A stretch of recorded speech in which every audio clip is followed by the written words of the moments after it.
So I'd just like to start with saying welcome to the ACR webinar on the banking system. This webinar we're going to go through the basic steps of using banking within ACR. We're going to include things like processing transactions, processing corrections, and doing a bank reconciliation within the system. So this webinar is going to cover the parts of the banking system, how to process a cash payment and a cash receipt, processing a correction to a transaction, how to look up a transaction within ACR, and finally how to process a bank reconciliation. Within ACR, there's usually a couple of ways things are possible to be done.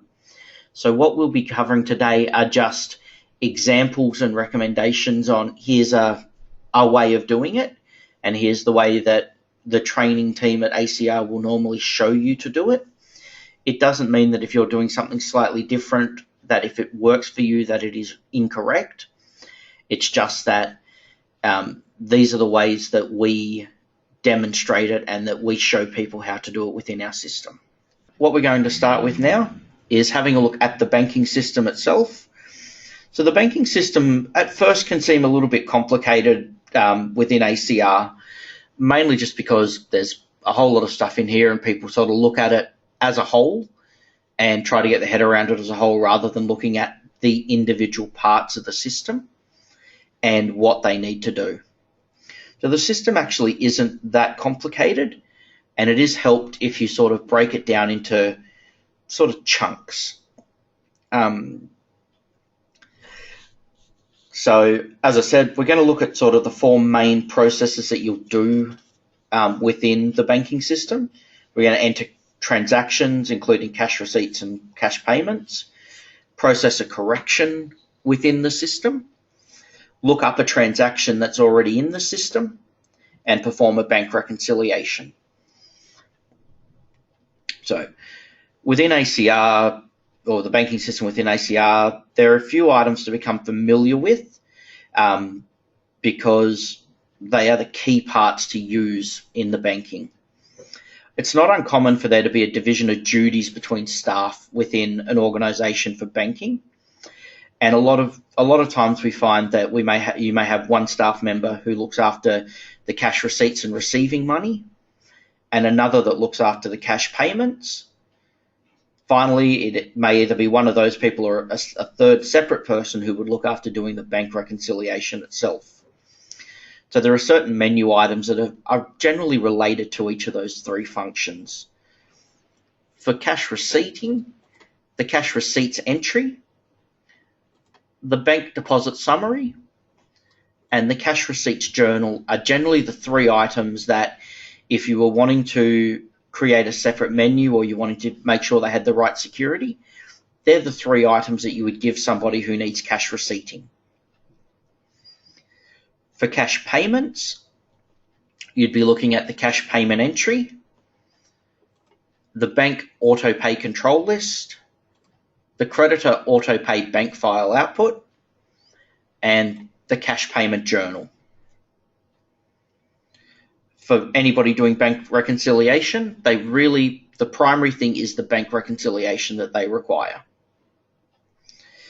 There are a couple of more generic items that it is quite common to provide these to people doing any of those three tasks, and they're the bank transaction detail and the cash book. Now, if for some reason in your system you can't see any of these items, the first thing to check is that you're not using a custom menu. The default menu within ACR will always have all of the menu items available. If for some reason the default menu doesn't, contact your training team and they'll fix it up for you. But as a general rule, your default menu will always contain all of your menu items. Okay. So we're going to get into processing a transaction now.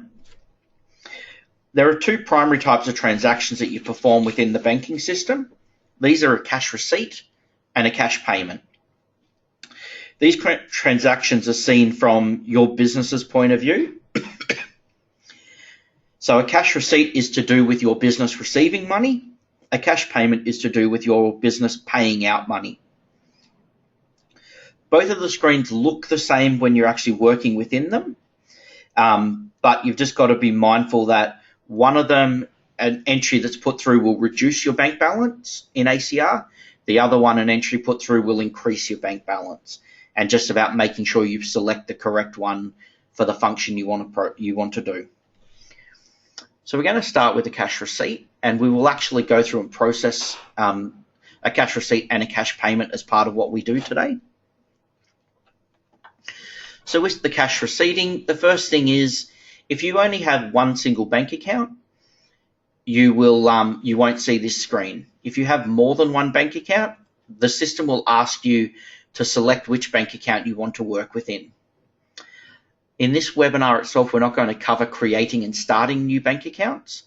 We will cover that as a separate webinar at a later time. So we select the bank account we want to work in, and then our screen is split into 4 sections.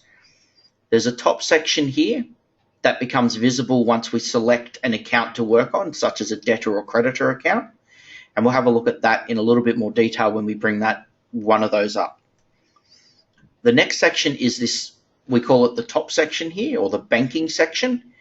Entries that are showing in this section directly affect your bank account.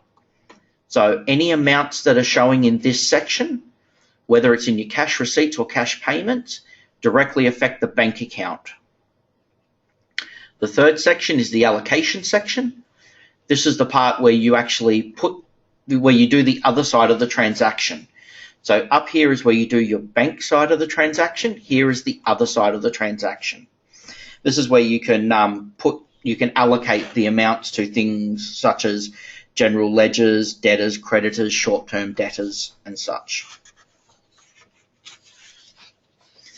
Finally, you've got a review section down the bottom, and this section just is a quick reference guide to see how much worth of checks, how much worth of credit transactions, non-bankable cash, what the depositable total is, what the batch total is, how much are going to your debtors, creditors, financial or GL accounts, and short-term debtors. Just to make it a little bit easier that if you're working off a large list of items you've got to enter, you can use these as a reference to see what they're coming up to. So to use your cash receipting, the first thing to do is to set the date. Now, the date entered must be in either the current or the next debtors month to what you're in at the moment. So at the moment, this system is in the August debtors month. So this means we would need to do an August or September entry into the system. Now, one tip, if you're entering it and you want it to be today's date, you can just press the tab key. Otherwise, you need to key in the date you want. So we'll just press tab. Next, we're going to select the transaction type. So because this is cash receipts, this is how have we received the money. So you've got an adjustment type, which we'll come to when we're doing corrections. You've got Amex Direct, cash, check, diners, direct deposit. Now, direct deposit is if somebody has direct deposited the money into your bank account. FPOS, MasterCard, Visa. So if you're using cash, check, diners, MasterCard, Visa, Amex Direct, you will need to run the bank deposit summary after you complete a batch. If you use adjustment, cash or adjustment, FPOS or direct deposit, you won't need to. Those entries will go straight into the system. Now, the difference between FPOS and the specific, like Amex Direct, Master, Visa, and such, the MasterCard, Visa, Diners Direct, and Amex Direct are based off the theory of using the old swipe machines to process credit cards, that you would actually get a physical slip that needed to go and be deposited at the bank. For more modern FPOS units that process credit cards. It is still possible to process that separately through as a Amex or a MasterCard or a Visa, and the system isn't going to have a problem with that. However, you can just process it through as FPOS. That is the same as your regular day-end FPOS that's come through the system. So once we select the style that we'll do, and we'll select cash. In this case, if we use cash, we will get the payee type of other. If, however, we come through and we use something like direct deposit, it'll ask us which debtor to be able to use to identify it. When we come in here and we use the debtor, we can come in, we type in the debtor number that we want, and this is where the top section becomes useful. It will now tell us what the last payment date was, what the last payment amount was, the average pay days, what terms the customer is on, what date the last sale to them was done on, what their overall account balance is, how much is in the current, period 1, 2, 3, and 4, and settlement discount is just around, if you have a settlement discount, what is available for them. Now with payer type, there are a number of payer types available. You can send this to a debtor, a creditor, an STD account, or a bills payable. So you can have received money from any of these styles. Other just means that it is going to ask you to put in a reference in the name section that will appear in banking. So what we can do, we can go through and we can actually process our transaction. So we'll do it in this case to cash, and we'll say that there is $250 cash coming in. So now down the bottom is where we actually put it to an account. So up at the top here, we're going to have $250 going into the bank. Now, again, we need to tell it where is the other side of that transaction going to go. Is it going to go to a debtor's account, a creditor's account, a short-term debtor, or a financial account, a GL account? So we can, in this case, select debtor. Now, the other thing is also you don't have to have only one line on the bottom section in the allocations area. You can have as many lines as you need. So if you're going to put it to that may be $250 cash that has come in for $200 for one debtor, and we can put a comment of paid invoice number XXX, and then we can bring up a second debtor. Now, one key that you've got with this is in the amount field at the bottom, just pressing tab in it will automatically fill whatever value is left in the proof section into that field. And then we can, again, type in a reference. Pressing tab again will this time move us down into a second entry for the batch. So each line at the top here is a separate entry on the batch. The bottom line is where that entry gets allocated through to. So we may have a second line on here. That's direct deposit. And we could put $400. Now, if you're going to use the discount allowed, if you are allowing them, if the amount that you're receipting is for them having taken a discount that is offered, you're typing in the XGST, the inclusive of GST. Sorry, I'll start that again. In the discount allowed field, you will be typing in the inclusive of GST value for the discount that has been given to them. In the amount field here, you're typing the total amount that is coming into your bank account. So if we were to say that the $400 is coming into our bank account, and that we've offered them a $44 inclusive of GST discount on their invoice, that is how we enter it.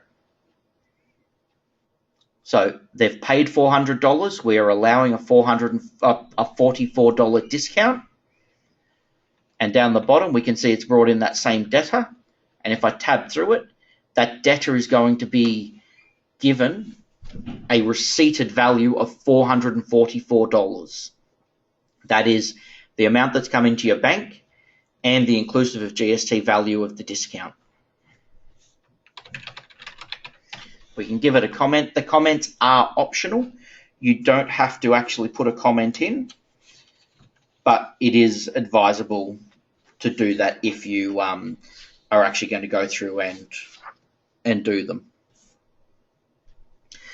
So once we've gone through and we've entered all of the entries that we want, we can now go through and accept the batch.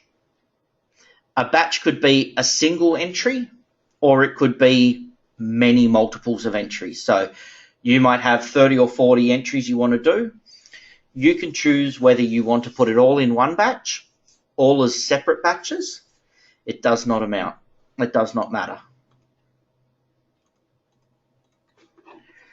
That discount amount in a discount allowed field, just to sort of cover off a question that's popped up, that gets allocated to your discount allowed general ledger account that you have got configured, and also the GST component goes to the GST collected part to reduce the value of your GST collected by that and to show the value of the discount allowed.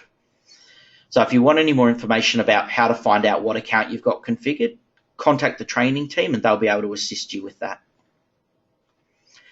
So now, once we've completed our batch, what we can do is we can do the accept batch.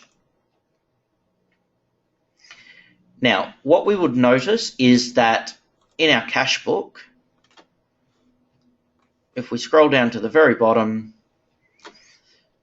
we'll find our tag industries one, but we won't actually find the entries that we were doing for, we won't find the entries we did for the cash yet, because we'll need to do the bank deposit summary.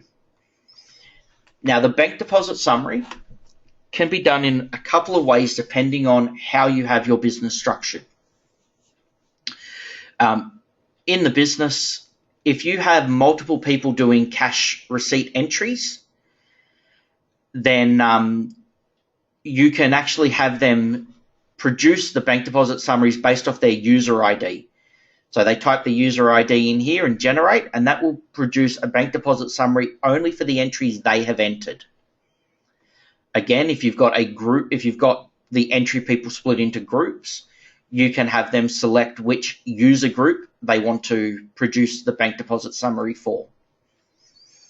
However, if they want to produce a bank deposit summary just for all of the accounts that have, or all of the entries that have been done, you leave that at all, leave user ID blank, and that will produce a bank deposit summary for all entries. Enter cash dissection on. Ticking that will bring up a screen that'll ask you to enter in the value of your notes, like how many hundred, how much worth of hundreds, how much worth of 50s, 20s, 10s, 5s, and that will print on your actual cash bank deposit summary. And lastly, the banking system. This will actually ask you which bank account you want to run this for. Again, if you have multiple accounts, then you will see that it actually becomes usable. Display will just display the information on screen, meaning that you can have a look at it, check you've done everything right before you have to go and generate it, or we can just generate report. So this is the cash dissection. So it's telling us we've got a total of 250. So if we have 100 worth of 100s, 100 worth of that, 50, beautiful, total cash is accounted for. Obviously, you enter in the values that are relevant, then select OK. You can print it straight out to screen with the system printer. In this case, I'm going to print it to screen so we can have a look at it. And what you'll see is it's split into two halves. This is designed to be so that you can take one section you can take this down to the bank.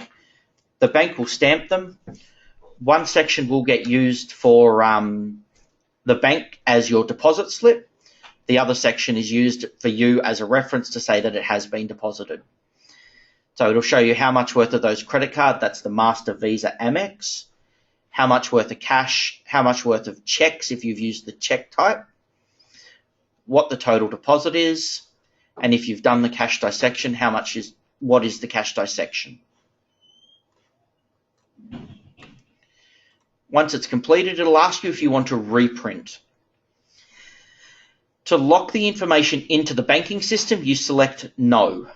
If you want it to bring up another copy straight away, you select yes. If you found an error with it, like you might have missed a transaction that you need to enter, select abort. Now, if you select abort, that information will still be available, so you can go and do another entry, and then it will allow you to do more entries, come back, run it again, check it, reproduce it. However, the entries won't be available until you select no to this reprint. So we'll select no on this. So now if we check our cash book, go to the last one, we now have our $250 deposit as well as our $400 entry. So that's cash receipting. As I said, it's quite an easy section. It's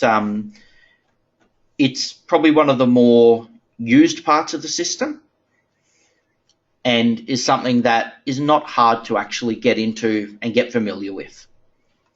We're going to process a cash payment now. Now, the cash payments work in basically the same way, except this time instead of money coming in, it's money going out of your system.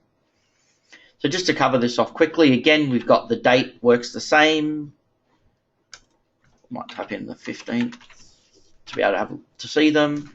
Transaction types, you'll see this time that your transaction types are slightly different. What we have now is adjustment, which is designed to be used, as I said, for corrections, which we'll cover.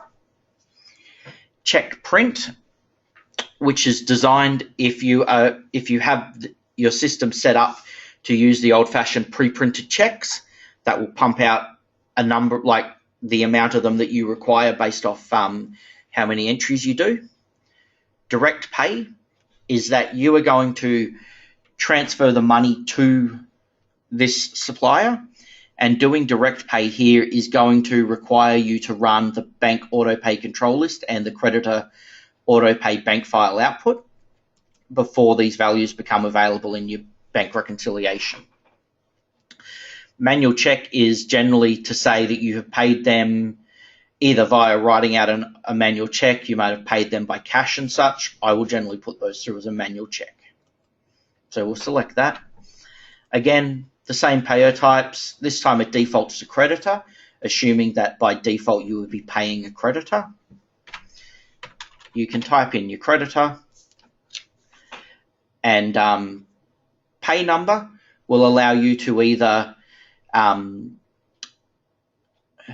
type in a number, so you might have had an EFT identification number, like transaction ID. You might have a check number you want to type in there. That will allow you to type that in here. Otherwise, you can just press tab to let the system automatically generate it. As with the cash receipts entry, the top section shows you the last time you paid this creditor or this person, the balance owing, how much is in the current, how much is in each of the previous periods. Now, one thing I didn't cover on the cash receipts but is relevant is the proof. This proof is the balance that the whole batch balances. Proof must be 0 before you can accept the batch. And the idea of this is to be able to help you keep a tally and see that you haven't only partially allocated off partially allocated in the allocation section and entry from the banking section. So we'll put in an amount. We'll do 300 for this. This time it's got the discount received instead of discount allowed. You enter in again the inclusive of GST value of any discount you are taking. The amount again is the amount that you physically are paying from your bank account. The discount received in the same way that the discount allowed. This time it uses the discount received configured general ledger account and your GST paid to put the value from the discount received in there. So this time we'll tab through that and say we're not taking any discount, we're paying it, and that'll move us on to the bottom line. So with this, we can then pay it and say that it has been paid.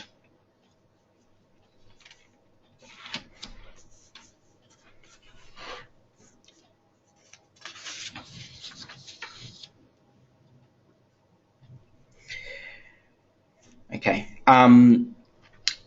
With the cash payment, the same as with the cash receipt, you can have as many entries in the top here as you need. Each entry will consist of a top line and a bottom line. You can do a batch that is a single entry. You can do a batch that is multiple entries. If you make a mistake, you can delete a batch in either of the two screens. Or if you start entering something and realize that you've entered it wrong, you can remove a line. Now, using remove a line is done differently depending on which section you're doing it. If you're in the bottom part and you click remove line, it'll automatically take you back up to the top line that relates to it for you to work through again and come back to the bottom. However, if you have an entry in the bottom,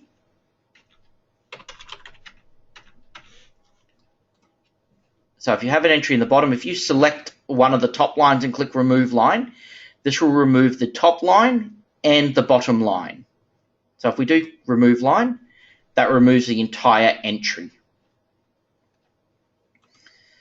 So once we're happy it's done, we can accept the batch. Excellent. Now, if we have gone through and done any direct debit entries, we need to do the bank auto pay control list. Nothing to print means we've done no entries that require it. If we come in and we put an entry in there,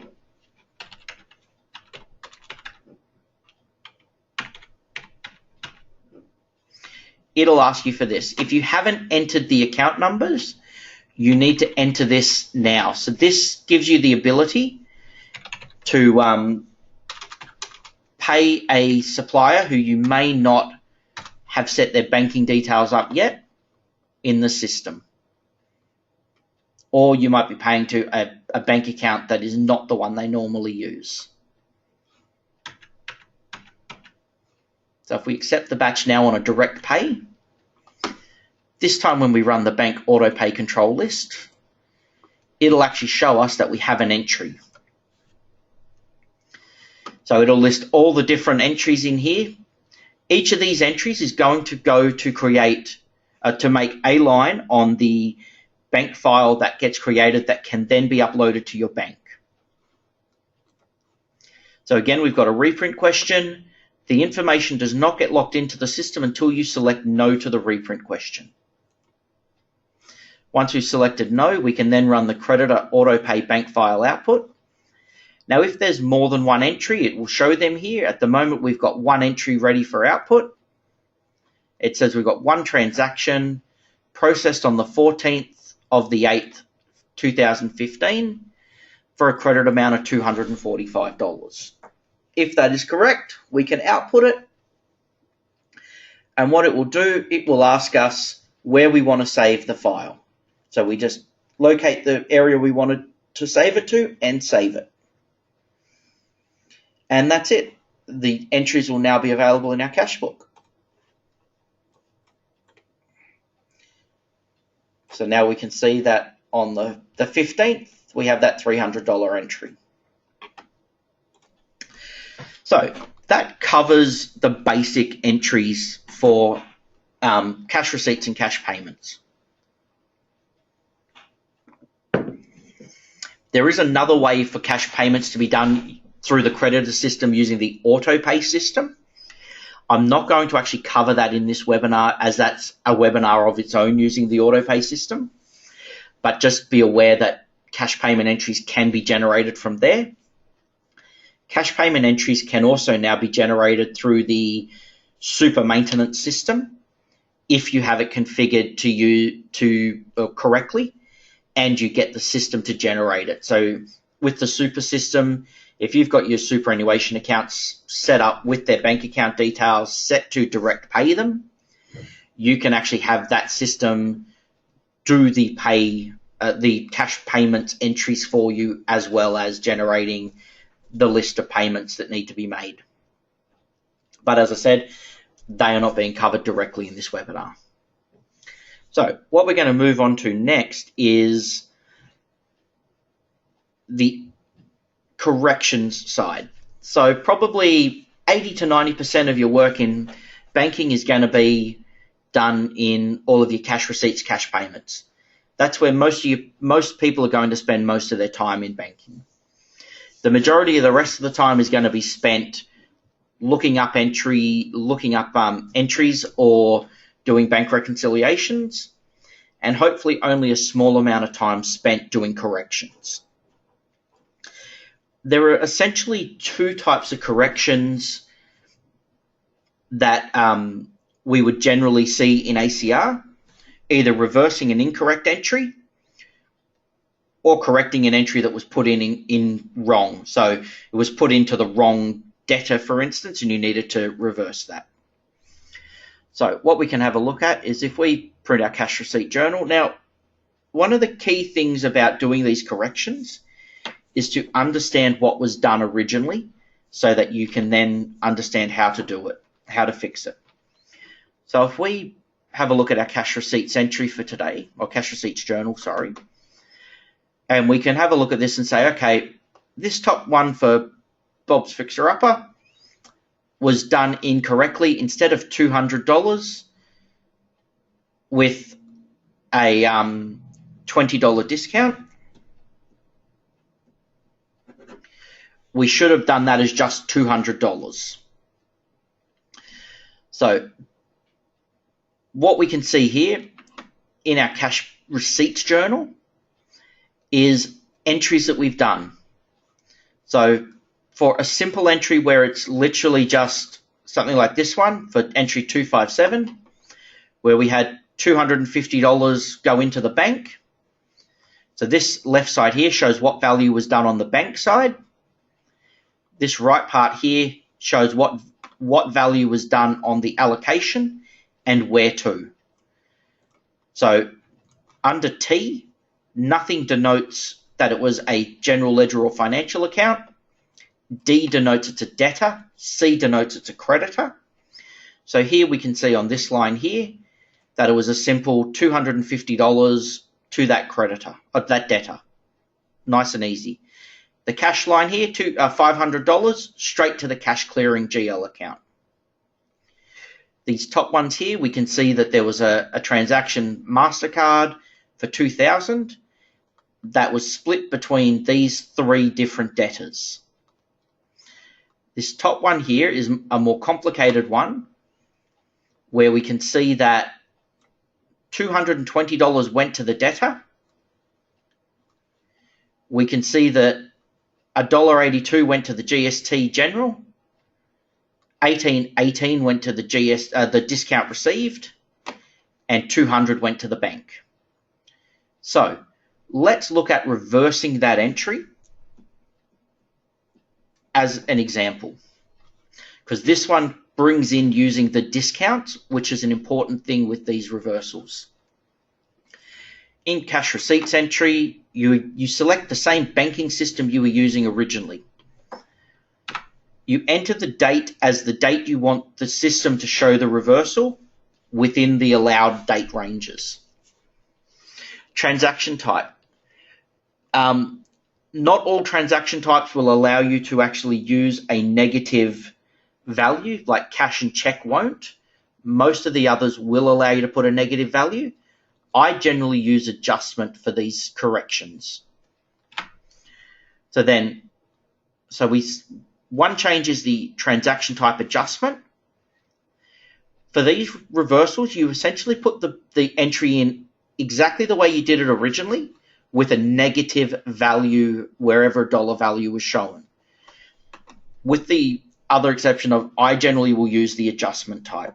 So you do adjustment, we set the creditor or the debtor it's for, and we had a look at it before and said that it was $200. So this time I'll put negative $200.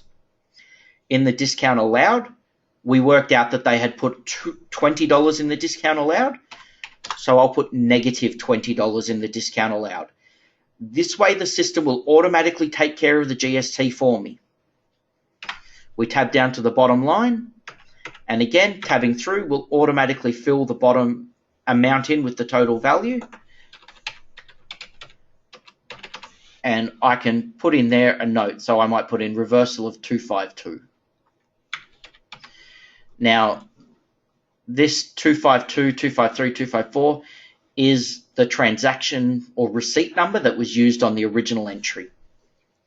This works the same in cash payments entry. If you're reversing a payment, again, you would do the type of adjustment, and you would put in the same top line with just the amounts put in as negatives rather than positives, and the bottom line or lines put in exactly the same way, again, except with negative values used for the amounts. Now, if you need to do more than one reversal, you can do more than one reversal in a single batch. You can even do a reversal, and then, as we were saying, that this might needed to have gone in as actually having been just a flat $200, not having the $20 discount, or actually, sorry, $220 no discount. So all I've done there is reverse the original entry that I've determined is incorrect by putting in an adjustment for a negative amount with a negative discount. Now, I could have processed that batch and then come back in as a separate batch and processed my corrected entry, but I chose just to put it on the same entry. So, and because I'm going to use direct deposit, I'll have to run it'll show straight up in the system with the direct deposit. So we'll accept the batch, and that's done. If we now run the cash receipts journal, we can see the original entry at the top, and we can see a reversed entry.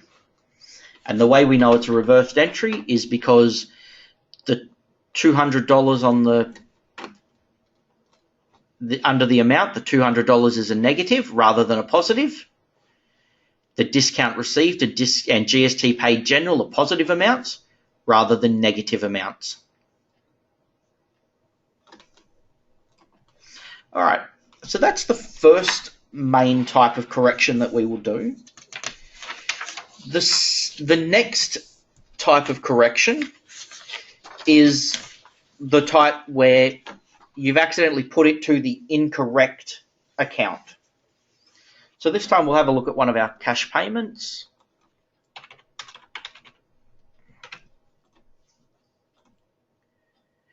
And we'll have a look at this, and we can see that it was put through to this account, but we discover that actually what we've done here is wrong. It should have actually been to a different creditor, and that we've made a mistake. So we've got two choices here. One, I could reverse this entry and then re-enter it to the correct creditor, and that would be a perfectly valid way of doing it. There is nothing wrong with doing that, and gives you a good history to see all of the transactions. Alternatively, what we can do is we can do a journal just to move that value from one creditor to another. So that's what we'll do this time. So we'll go into cash payments entry, select the account we want to use, put in the date that we want this dated for, and again, I would use the type of adjustment. At the top, select other in this case, and put in a note. It is important to do other, not any of the debtors, creditors, and that, because in this particular instance, we are not wanting to actually affect the value that is in our bank account. So what we're going to do here is give it a $0 and no discount on the top line. Okay, so the reason behind that is that we're not affecting the amount of money that was in the bank. The amount of money in the bank is correct. $300 was paid.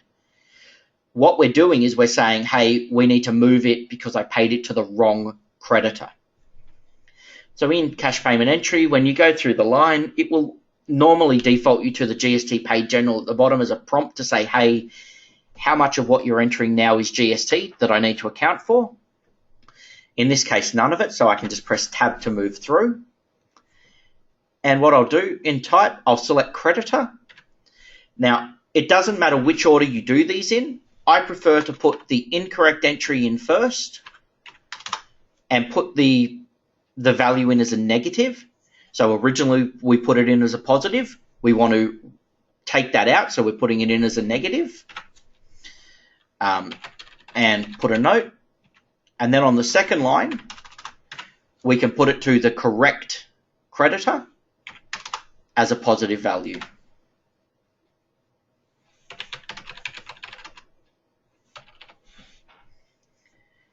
So what we're going to end up with here is the bank will have an entry, but for $0, because we're not affecting the bank's balance at all. And we will see that on the creditor, there'll be a plus 300 and now a minus 300 that can be allocated against each other to zero those off. And the correct creditor will have a $300 payment showing on there.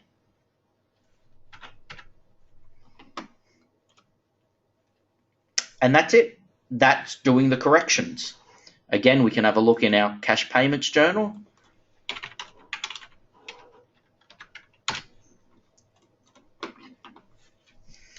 And we can see that we've got a positive 300 for that account, a negative 300 for that account, and then a positive 300 for the corrected account. That takes care of processing the transactions. And that is it. That is as difficult as it is to process the banking transactions within ACR. What we can do now is have a look at what happens if we're going to go and have a look and try to locate an entry because we can't actually locate it within ACR. So you can find sometimes that you can actually struggle to find transactions within the cash book entry or bank reconciliation, which both show you the same information. Now with the bank reconciliation, there is a feature to be able to go and try and locate an actual transaction, but sometimes you can't see it because there are instances where the transaction number you have may not be maybe for the whole transaction, not for the whole like deposit or payment, not for just the transaction you're specifically looking for. So what we can do in those cases is we need to know a number. So if we come into creditor inquiry, and what we might do is say, look, we want to look up that $450 entry. What do I know? I know a reference number of 66 and a payment type of and a cash payment was done. That's enough information for us to start looking in the system. If we were to go into bank reconciliation and try to look for it, we can go to transaction 66, and we'll see that it jumps us straight down to the bottom because we can't locate that transaction number. So what we can do is we can look at bank transaction detail. Now with this, again, you select the banking system. You need to know what month the transaction occurred in, and then you need to select what type. So the type of cash receipt is the type of entry that would show generally on a debtors system as a cash receipt. So if you're in debtor inquiry, it had receipt and a number, you would generally be looking for a cash receipt. Cash payment is generally in the creditor system, like the number we have, 66. That if it's showing in the creditor inquiry, that will generally be the cash payment ID that we're looking at.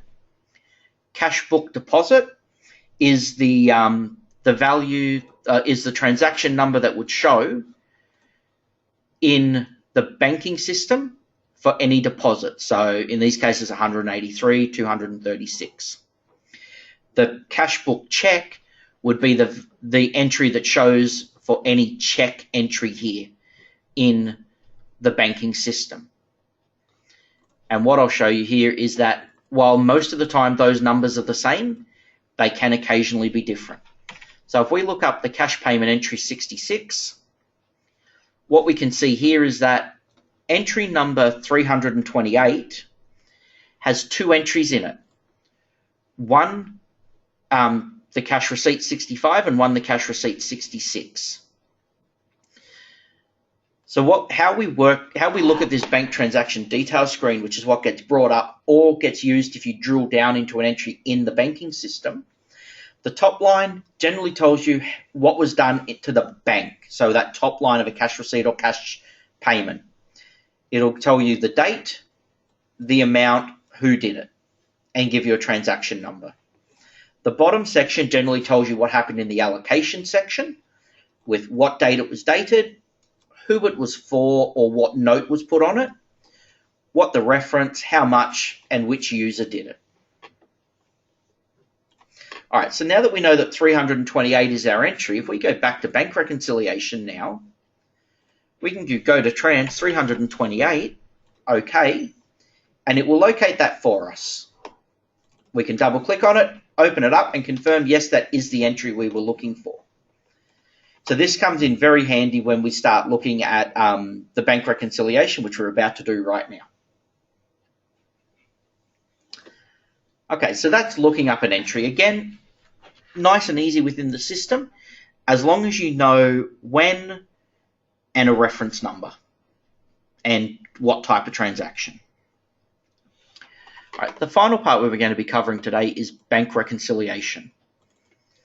This is the key part within the ACR system. It is effectively your banking month end, rolls your banking from one month to the next, and cannot be let fall further than 3 months behind the debtors system.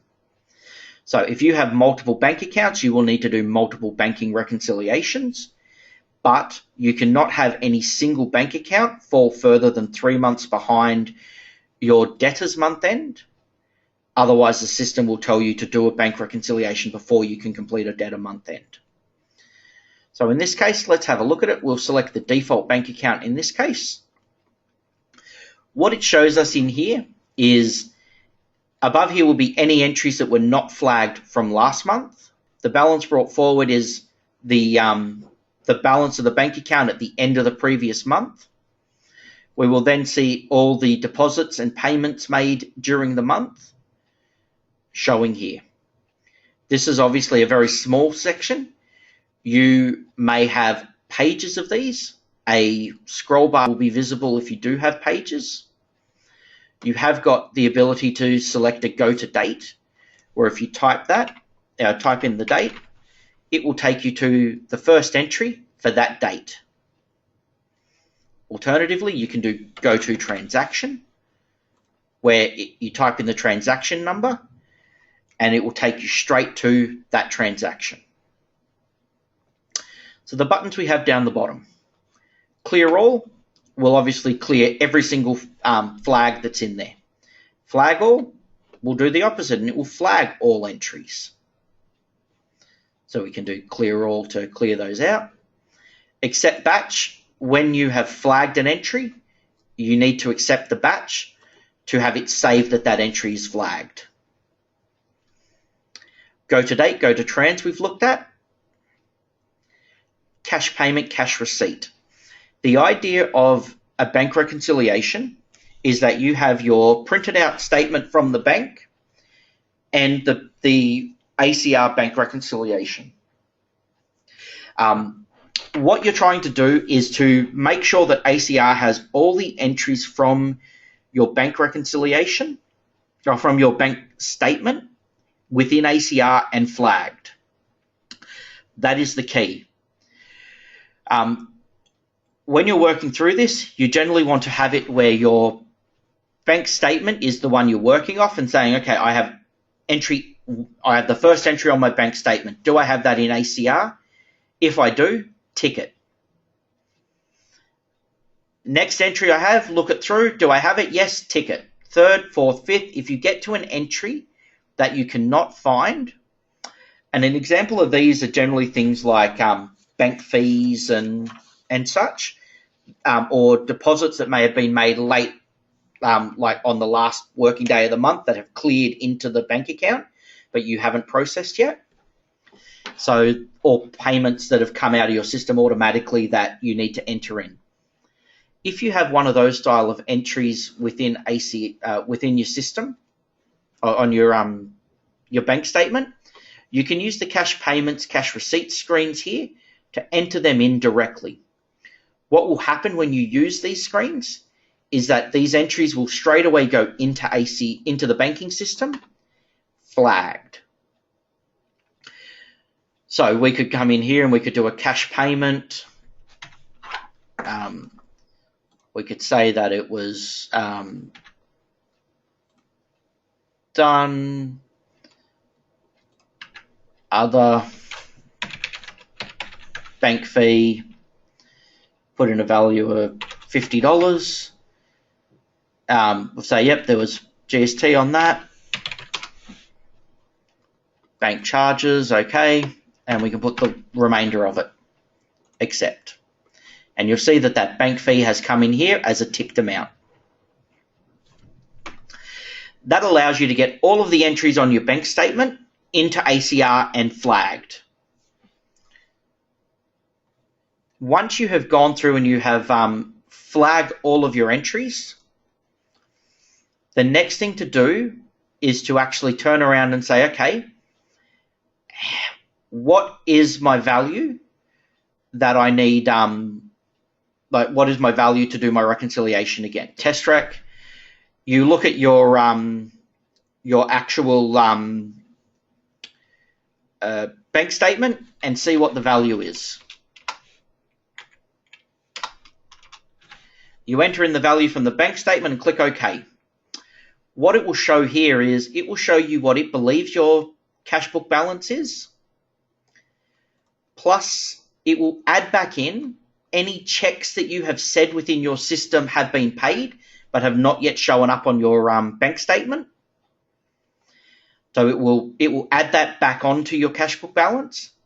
It will then take off your cash book balance any deposits that have occurred or that you've told the system have occurred that have not yet shown up on your bank statement. This gets you back to an amount that should equal what your bank statement is. If, however, you entered in an amount that is different, you will then get a different showing up here so that you can then have a look and do it. So you might look at that and go, oh, look, I mistyped it. I actually meant to put 80 cents at the end. So we can go do the test rec, type in the value, and click OK. You'll see this time that it's gone through, done the calculation, and says that our reconciliation is in balance. We can click OK, and it will ask us if we're ready for our proper reconciliation. Now, the key part about this is we can select no. The reason for that is that some people will go through and do flagging and do a test reconciliation once every week or even more often than that. Some people do it every time they do banking as a way of being able to go through and just keep on top of it and make sure that they don't have a huge thing at the end. Other people leave it right to the end and do it as one big hit. So what we can do, we'll go through, we'll do it, we'll complete it this time. We say yes, yes, we want to do it. It'll go through and then tell us that we need to, anything that we need to actually go through and do that hasn't been done yet, it will go through and tell us.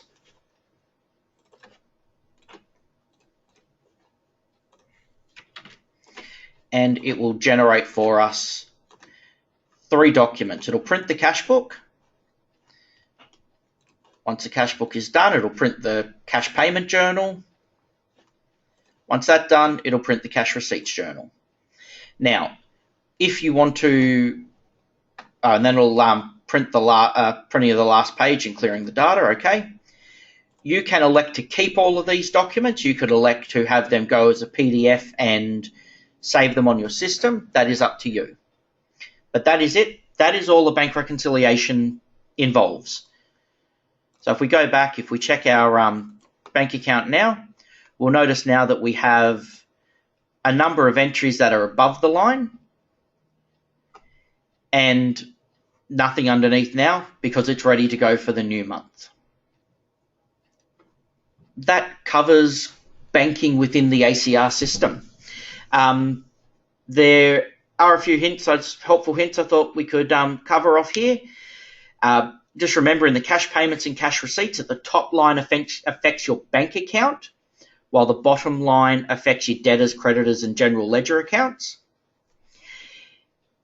You can reverse a transaction by entering it as you originally did, but with a negative value.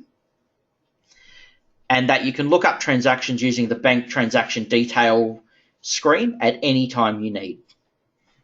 Thank you very much for joining us today for this banking webinar.